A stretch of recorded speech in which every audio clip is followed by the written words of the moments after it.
was the pledge that he would give to Abraham's offspring a land of their own, the land of promise. Abraham and his descendants had dwelt for a time in that land, called Canaan, but they had lived there among many other peoples as exiles and foreigners. Then had come their move to Egypt, where they had remained for many generations. When God broke the bond of their slavery and led his people out of Egypt, he made clear that the time had come for giving the gift of the land. Canaan was to the north and west of Egypt, some 200 miles as the crow flies, somewhat longer as the caravan plods. It was not a great distance, even for a large group of people with their herds and flocks. Settlers crossing the American prairie in their wagons would typically travel 10 or so miles a day. Even at a pace significantly slower, the Israelites should have been able to complete the journey in a few months. Yet they remained in the desert, awaiting the promised land for a full 40 years. What were they doing out there in that inhospitable wilderness? Why did God lead them out of the hardship of slavery only to bring them to the harshness of the desert? The desert history of the Israelites was yet another stage in God's plan, a necessary passage if the Israelites were to complete the mission God had given them. They had now been freed from the yoke of bondage, but they had not yet understood what it means to have God himself dwelling among them. They needed to be changed, to learn sharp lessons, to undergo a profound purification, and most importantly, to come to know better the God who had called them. Moses led them during those 40 years, aided by his brother Aaron and his sister Miriam, and supported by his lieutenant Joshua. It was a difficult task. God steadily supplied his people with the miraculous bread of manna. He led them by fire and cloud. He helped them defeat various enemies that came upon them, and he lived among them in the sacred tent of meeting, speaking to them through Moses.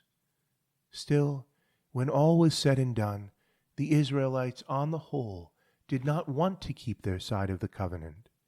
They were constantly either running after false gods, complaining about their scanty provisions even to the point of rebellion, or falling into discouragement and threatening to trudge back to the slavery of Egypt. Yet in the midst of their weaknesses and failings, God was completing a significant work among them, preparing them for the next stage of his plan.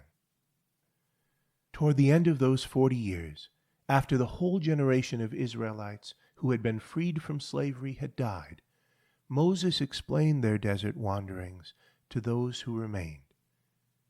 You shall remember all the way which the Lord your God has led you these 40 years in the wilderness, that he might humble you, testing you to know what was in your heart, whether you would keep his commandments or not.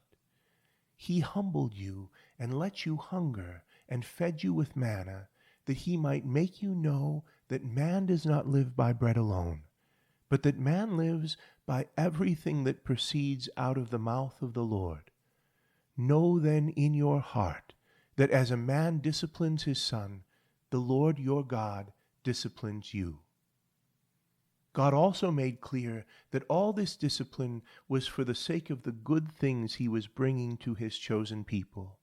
He again promised them, the Lord your God is bringing you into a good land, a land of brooks of water, of fountains and springs, flowing forth in valleys and hills, a land of wheat and barley, of vines and fig trees and pomegranates, a land of olive trees and honey, a land in which you will eat bread without scarcity, in which you will lack nothing. The 40 years were past. The lessons of the desert had been learned, and the time had come to take possession of the land of promise. That land was indeed good and rich, but it would not simply fall into the Israelites' hands. God was battling against the dark powers of the world, and he was training his people to do battle at his side. The promised inheritance needed to be fought for, and Israel needed to be fashioned into a sword in God's hand against his demonic foes. The land of Canaan was inhabited at the time by many peoples. When the Israelite spies who went ahead to reconnoiter the territory returned with reports of walled cities and strong warriors, many among the Israelites grew fearful.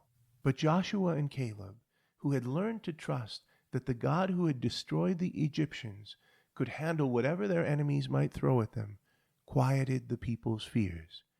The Israelites made ready to cross the Jordan River, to enter the land and engage the battles God had set before them. Shortly before the Israelite entry into Canaan, God called Moses to himself.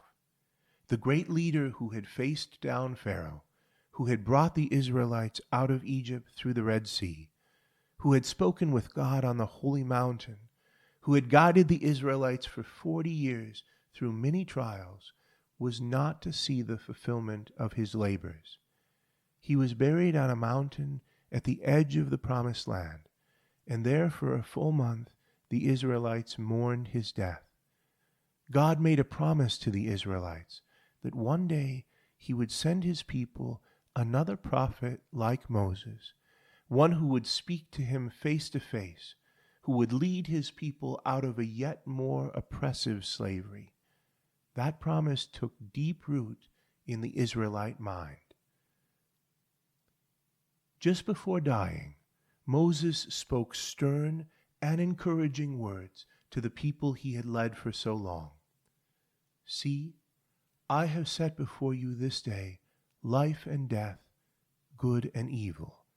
If you obey the commandments of the Lord your God, by loving the Lord your God, by walking in his ways, then you shall live and multiply, and the Lord your God will bless you in the land which you are entering to take possession of it.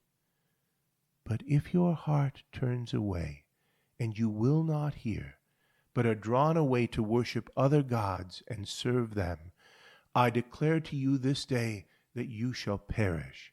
You shall not live long in the land which you are going over the Jordan to enter and possess. After the death of Moses, God established Joshua as his successor. He instructed Joshua to lead his people into their promised possession. Thus began the Israelite conquest of Canaan. Amidst many battles, with the miraculous help of God, who through them was conquering demonic powers, the Israelites displaced many of the previous inhabitants and settled themselves in the land of promise, with each of the 12 tribes receiving their allotted ancestral territory. God had made good on his promises and had proved himself faithful to his covenant. But would this people, who carried the destiny of the world in their hands, remain faithful to him?